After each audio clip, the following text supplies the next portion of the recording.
Hello everyone and welcome to Dovetail Direct's Spring 2024. Now I'm Alex, I'm the community manager here at Dovetail and I'm joined by the wonderful Matt Pedleston, our executive producer of Trains in World.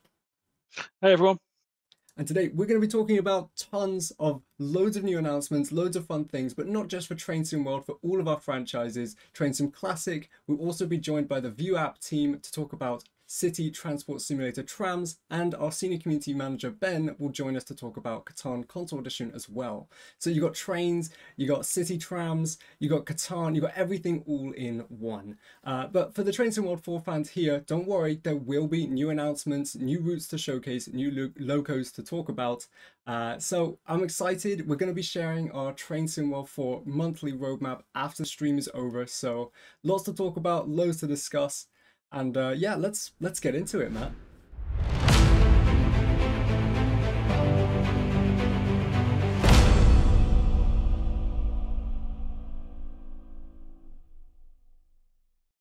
So starting on Train Sim World, we're gonna talk about a few things just before we jump into the new announcements. And the first is that Festival of Rail is coming to an end tomorrow. And what that means is if you haven't had a chance to check out all of the sales across Steam, make sure to do that before it ends, especially because Peninsula Corridor for Steam users will be free to keep.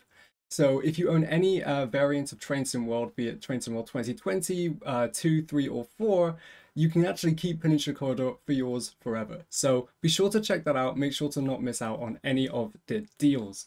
Alongside, earlier on Thursday with the Festival of Rail kicking off, we had our major core update to Train Sim World. This had a huge range of core improvements, including free roam fixes, scoring and medals improvements, also improved PIS brightness for visibility in day and night. We had the option to disable the traction lock icon on the mini HUD as well as a bunch of different route improvements for Blackpool, Midland Main Line, Mayntelbarn, Birmingham Cross City. You can check out all of the patch notes and descriptions on our forums if you'd like. But alongside this, we also had a brilliant new free remaster to the West Somerset Railway route. Now, Matt, why don't you tell us a little bit more about that remaster? Yeah, so the remaster of the West Somerset Railroad has been a passion project for two or three members of the team. To started out with what can we do to improve the gameplay and get more diverse trains using some of the more modern trains, particularly the steam locos, and then it evolved into upgrading the route to Todd 4, and then it evolved into scenery upgrades and sound upgrades, and so there's a number of people who have been involved in this, and the end result is spectacular. It was always a really fun route to drive. It's a nice, relaxing paced journey, but now it's just so pretty, and you can take your favorite steam engines on there as well. So yeah, absolutely love it. Really, really thrilled to see it, and looking forward to seeing what people think. Actually, it's well worth visiting the West Somerset again. Yeah, and if you haven't had the chance to visit the West Somerset, well, if we check out here, we've got a lovely graphic which shows that the West Somerset Railway itself is 80% off, and you can get up to 60% off on all of the relevant add-ons you want to kind of build up the variety of that timetable and kind of make the most of that free remastery that we've done in the latest update. But that's not all. Aside from that, we've also got a Train Sim World player survey, which if you want the link to it, you can find it in the description. And this is really to get your general feedback and opinions for the future of Train Sim World. We want to know from you, from our passionate audience, what is it you want to see from Train Sim World in the future, features that you either love or maybe not like so much. So be sure to give us your feedback on that. And the link to that player survey will be in the description. So check that out. And one final thing, we have Formation Designer going into an open beta. So we want to mention briefly here, alongside our announcement earlier in the week, that this is going to be for Steam-only players to get an early look at Formation Designer. Now, this is a new feature that, Matt, I know you'll have a lot to talk about, but part of the reason we're bringing it into that open beta is because there is a really massive amount, thousands of combinations of different wagons that you can put together in a single formation, and really it's kind of an impossible challenge to try and test all the different variants. So it's good to kind of get the community involved, get all of you to jump in and kind of tell us where your feedback is. If you found problems with different combinations, let us know. It's a really good opportunity for us to kind of refine that before we release the feature out to everyone. Matt, is there any words you want to mention on Formation Designer? Formation designer is just opens up so many possibilities because you can make your formations, and then use them in free roam, use them in your custom scenarios. It's really opens up a lot more of what you can do in scenario planner, and obviously free roam takes another notch up with this as well. But as you say, the real challenge there is that because the level of simulation of the connectivity between vehicles is quite realistic. The electrical connectivity down to the pinouts on the plugs and sockets, the air hose, whether they're a vacuum brake, air brake, the types of couplings, things like that. All of these things matter. And we think the system is in place to make it intuitive. It should only allow matching things to work together. But what we need is for everyone to try doing things and tell us what you find works, what doesn't work, what could work better. If you try something that wouldn't work in reality, I wouldn't expect it to work here. So, as I see how you get on with that. But there's some really fun stuff that you can do with it. The beta testers have already been having some fun making the crazy wacky things up with it, which is really cool. We'll have bespoke feedback dedicated channels for all of that conversation to happen on our forums primarily because it's the best area for us and our teams to look at. But we'll be also hosting this in some community spaces as well, such as the Train Sim World community Discord. So yeah, get involved if you can. Again, if you're a Steam user, get involved with that open beta and let us know how you find the feature. And that's it. That's the pre-spiel before the big announcements. So, who's ready to hear about what's coming up in the next few months for Train Sim World? Right, so this announcement is coming at you from the UK and it's fully licensed by TFL. Matt, what could I be talking about? Yeah, this time we are heading to do the London Overground. Been keen to do the London Overground for so long. And this is actually a really great opportunity. So this is Gospel Oak to Barking Riverside line. And it'll be featuring the epic new Class 710/2 Aventra electric multiple unit trains. So prior to aside from on a short spell with the Capital Star 378s, it was run predominantly by 172 DMUs. So running this train with a four-car, ultra modern, ultra modern Class 710s is a real treat. They're such a cool looking train, and they're really great fun to drive as well. So we're looking. It's not a long route, but it's going to be a really packed route. It's going to be really interesting throughout. And obviously you've got dense scenery, and you've got the London skyline there in the background. So 13 miles, 13 stations. All really highly detailed, lots to explore in the route, and yeah, you're going to have. It's going to be quite an interesting, shorter experience, but it's also going to be really fun and packed in that time frame. And naturally, we do have a route map we can jump over to. So here you are, the London Overground, Gospel Oak to Barking Riverside, as Matt has mentioned. And yeah, is there anything of note with all the different branches coming off? Well, it's as you can see, it crisscrosses all over the place with all sorts of different railway lines, including the Great Eastern Main Line, and obviously you've got the route extended now from previous incarnations of this line, where it used to end at Barking, which is station 12 on this line.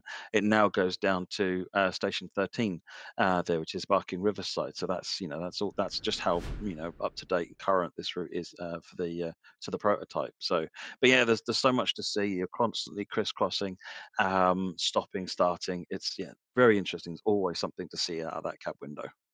Yeah, and for those of you that were keen-eyed as our teasers over the kind of winter break, you might have known that was coming. You might have had an inkling, but we did have another big route teaser, and it wasn't a UK route that time. It was a German route, and this is a German route with an Austrian border crossing. So, Matt, where is this? Where are we heading now? So we're going to Bahnstrecke Rosenheim Salzburg.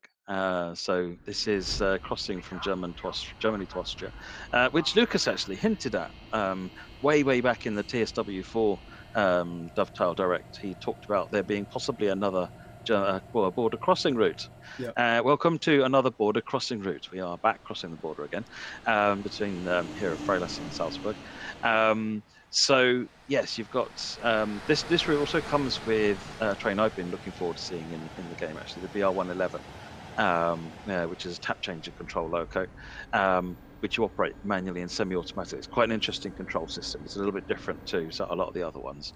Yeah, so it's a fascinating run. 89 kilometers, so there's a fair distance to cover, 13 stations. So it's a decent length route. So, you're going to get a good stretch of, managing your speed up at line speeds, potentially looking at signals going, because there's a lot of traffic on this route, with different layers and so forth coming in. There's other stock that's coming with the package as well from some of the previous add-ons, so that you can do freight and so forth on the line as well. But yeah, you've got such a varied hilly countryside. It's not a flat route. You've got the mountains in the distance, and yeah, and the scenery change, particularly as you cross over the border, which is just another innocuous little bridge, like it was on the Vorarlberg line actually as well. So it's quite interesting. But here you go, you've got the map here as you brought up here, and you can see the winding route again. Not a straight route, not a flat route. You're gonna have to keep paying attention to what you're doing, and tap changer locos always make that job a little harder. Yeah, and I was told that there should be some better layering opportunities with this as well. Yeah, there should be. You should be able to see a wide variety of trains on the line doing different things. You can see the 111 here in the screenshot. It's got the Dostos behind it, but you'll see yeah, a variety of other traffic on the line as well. Brilliant. Right, well, those are the routes we teased. Obviously, we did have another teaser, but we'll kind of come on to that with some of our other third-party announcements a little later on. As we're sticking to first-party, we've got something new. We've got something for US players to get interested about. So this is the second Metrolink route that we're going to be doing after the Antelope Valley line. Matt, spill the beans. So this is the San Bernardino line. So this is starting from Los Angeles again, same as Antelope Valley did, but instead of going north, we're going east. It's not the same as Antelope Valley. It's amazing how different it is. Whereas Antelope Valley was kind of very quickly goes out into the countryside and is about the gradients and so forth. This one is more densely packed. It's got more stations on it. It's got 16 stations in a 57-mile route. So it's a shorter route, the Antelope Valley, but more stations on there. But this time you're staying entirely in the busy section. This is just all busy area. And so yeah, again, you got to manage your train, manage your speed. There's some really interesting sections on this route where you're highway running in the middle of a massive highway as well, which it is just weird, frankly. But it's super cool. Train wise, so in addition to the AF125s that come with the Antelope Valley line, this route also comes with the MP36, which Metrolink run. It's kind of the staple trains. They run two trains predominantly, which is the MP36s and the F125. So this is the Metrolink MP36 with a mix actually, because in modern times Metrolink run a hybrid of the Rotem cars and the Bombardier cars. With the Rotems generally forming a bracket either side of the train and bomb cars in the middle. So that's kind of the sort of the slightly odd looking formations that you're going to be seeing on this route, and then it will layer in the F125 as an additional option that you can run along the route as well. So with that, it kind of gives you pretty much between the two routes. You get primarily the main stock roster from Metrolink as well, with the two coach sets and the two trains. So yeah, it's a really interesting run, really different. As you can see on the map here, it's a relatively straight run. Yeah, with these big American diesels, obviously they're quite different to your German and European multiple units, which have got quite fast responses and so forth. So this is another really fun drive. And you can see there's the 16 stations which go from obviously Los Angeles down to or across to San Bernardino downtown. And I was told, yes, you do have the kind of highways and back gardens east and west of out of LA. And It's really odd. You see videos of these trains. They look like because they're slightly different height than the highway itself. Not a lot, but a little bit. It almost looks like for a little bit they're on the road, which because they're right in the middle. They're not. If you get close to them, they're quite separate. But it just looks really odd. It's just an experience like I've not seen before, really. So yeah, it's only relatively brief, but it's a real highlight of the run.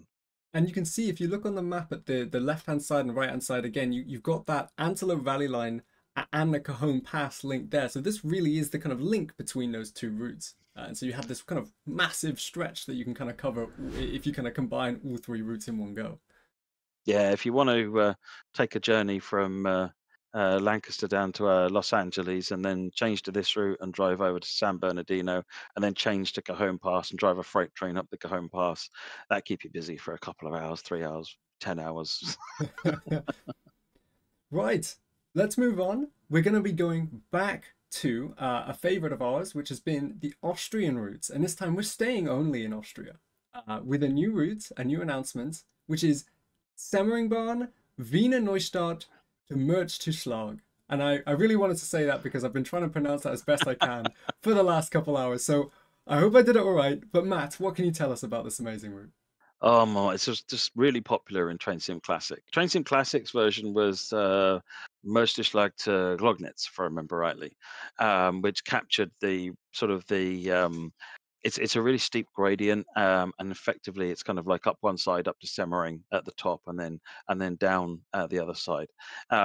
What we've done on this route is extend it to Wiener Neustadt as a more notable end point for the route in the north, and then you'll be running the trains up and down the line. So this is using a combination of the OBB 1116 with BMZ coaches, and then the 4024 running the commuter services on there. So you've got quite a broad range of traffic going on the route. But it's a real this one's a real driver's challenge, particularly with something like the 1116, because the gradients are steep.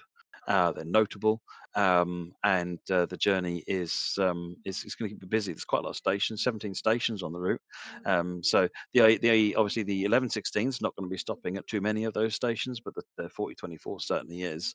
So yeah, managing those gradients and while you're trying not to be distracted by some of the most spectacular scenery you'll see in the game is really interesting. And I've got a note here that this is the world's first true mountain railway. Yes, the claim to fame on Wikipedia. But obviously you've got as you've kind of like as you can kind of see it on our route map here, the left hand side of this you've got that mountainous kind of railway, you've got the steeper gradients, and then on the kind of right hand side more towards the top right it's much straighter, it levels out, and then you have that racetrack, so you kind of have two different driving styles. Yeah, absolutely. And yeah, between the two trains and the way that the different things you do with the two trains. Obviously, driving 1116 is very different to driving a 4024. Then the route's got a lot of replayability. You'll be redoing lots of things on there, and you just come back for the sights and the sounds. It's got some of the most spectacular viaducts and so forth that you can imagine on the railways over here. So yeah, it's one to enjoy. Well, we're looking forward to sharing more on this, but for now, we're going to jump into some of our third-party announcements. So let's go talk about what we have coming up from some of our partners.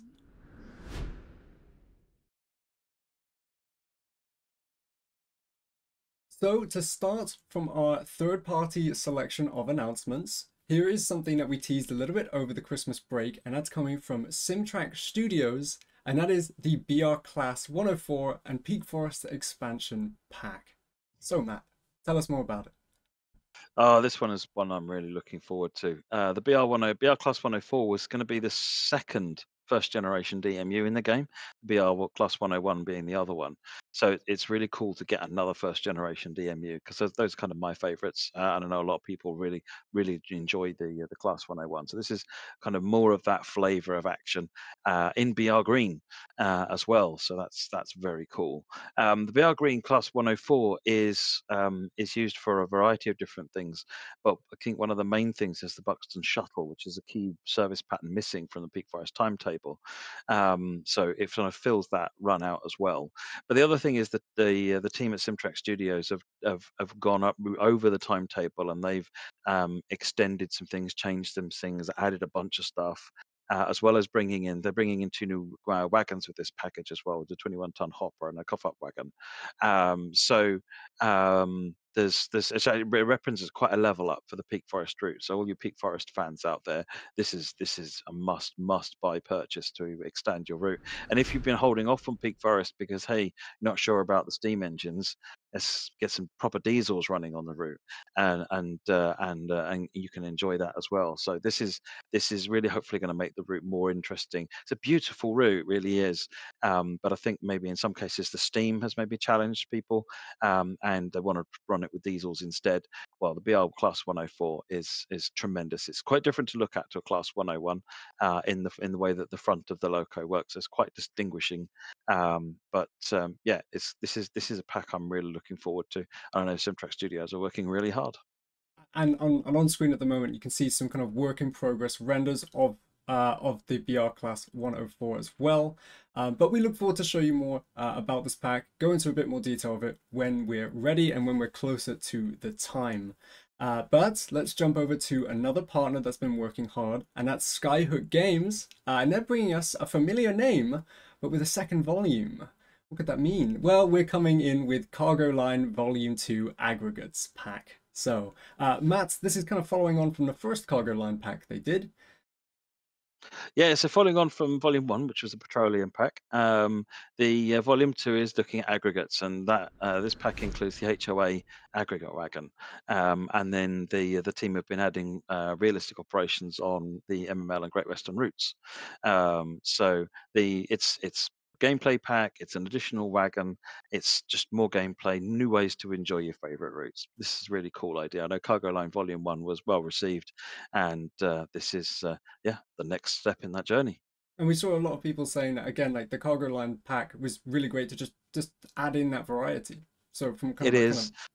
These little packs when they add like a new wagon and they add some new things to do, it just means people you can go back with a fresh experience on your favorite routes, and you know it's that's always something nice rather than going back and doing the same thing that you've done before, which is great. But being able to go back to your favorite routes with to do something new is it makes the whole thing feel new again, doesn't it? And it also means that it's going to add additional AI traffic, so that when you are going back and doing the things you've done before, there's more to see now than there was before. So it's a bonus in every way, really.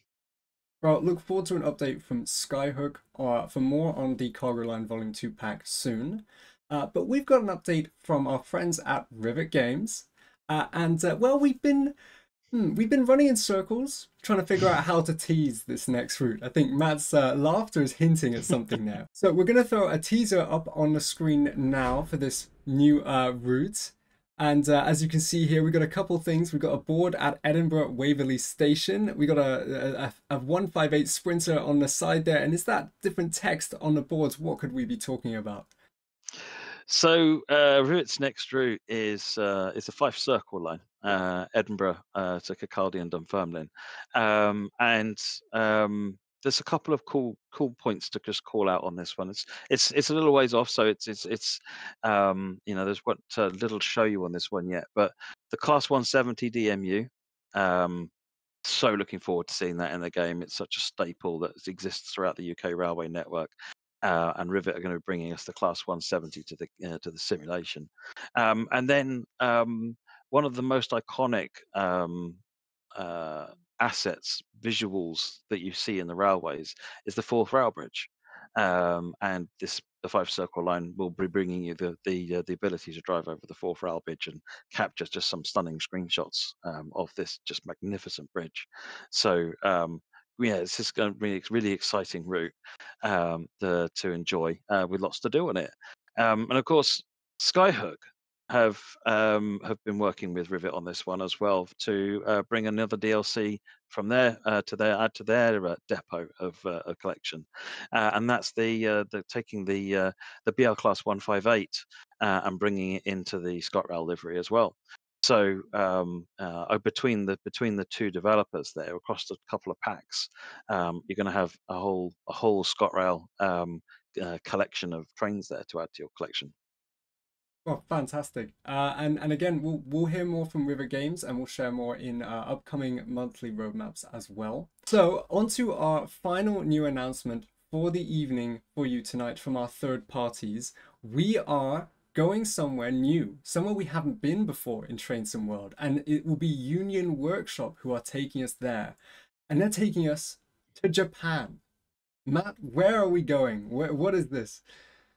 We're going to the well-known Tadami line, so AizuWakamatsu to Tadami, and so this is a route that Union Workshop did previously in Train Sim Classic, and they've been working hard now for quite some time, getting them to understand the Train Sim World tooling, and they are now rapidly homing in on their first release, which will be the Tadami line. So yeah, very different, and as you can see from screenshots, it captures the Union Workshop, have a very unique style. You know when you're looking at a route developed by Union Workshop, there's just a very unique style to them, and they always fill out their scenes with so much detail. They're just beautiful to look at. So yeah, it's going to be really exciting to go to Japan and take a train ride with Union Workshop. Yep, and of course this is very early in development. We're talking about quite a lot of announcements here, so I think it's worth caveating that a lot of the things we've talked about will be in different stages of that kind of development process, but we will share more in our monthly roadmaps. We'll keep you updated on the timelines for the different routes. And to kind of close off, we've got a list here that I want to read out for some of the other third parties that we're working with, some of the ones we've named tonight, but others that we haven't. And so these are the ones we're working with for upcoming routes in the next kind of 6 to 9 months. We've got Rivet Games, Skyhook Games, Simtrack Studios, Luminaries, Alan Thompson Sim, Jess Trains, Rail Traction, Train Motion, Train Sim Germany, Union Workshop, of course, with the Tadami line, Ticket to the North, Halicon Media, and RSSLO. So loads of different things. And again, the editor kind of plays into bringing more of those third parties into the ecosystem, getting more routes for Train Sim World. It's an amazing looking future and a great way to start the year. So lots to do, lots of stuff coming up, loads of things to talk about. I hope you're excited. It's a really great time to kind of be involved in the Train Sim World space. What we're going to do is throw up a graphic on screen, which you should see now, and this is a summary of all of the announcements that we've had tonight across Train Sim World, Train Sim Classic, City Transport Simulator Trams, and Catan Console Edition. Now, we hope you've had a really good night. We talked about a lot of stuff that we've teased, a lot of stuff that's brand new. We hope you kind of get involved more in that kind of space as we go for the next few months. So expect more details for everything soon across all of our franchises. And if you want to know more and you want to stay in the loop, make sure to follow us on our socials. I'm not talking just Train Sim World socials, but Train Sim Classic, our City Transport Simulator, and Catan Console Edition as well, and continue the conversation in the community spaces. Of course, we have the forums, but there's also the discords you can get involved with as well, as the various spaces that you will be aware of too. So for all the TSW fans, me and Matt, we're going to be back here live Tuesday night, so just a couple days from now, to have a live Q&A for the roadmap and a bit of a debrief down from all of the things we've talked about tonight. And Matt, it's been a real pleasure having you join us. So thank you for kind of talking more about all of our announcements. Thank you, Alex. It's been really good fun. There's a lot of cool stuff to share, and I've been enjoying listening to what's coming in the other franchises as well. So it's an exciting time. It's a very exciting time, and we hope we hope you're all ready for the next few months. It's going to be really brilliant. But stay updated. Thank you all for joining us tonight, and we hope you have a wonderful evening. Goodbye. That's it for Dovetail Direct. Thanks, everyone. Bye bye.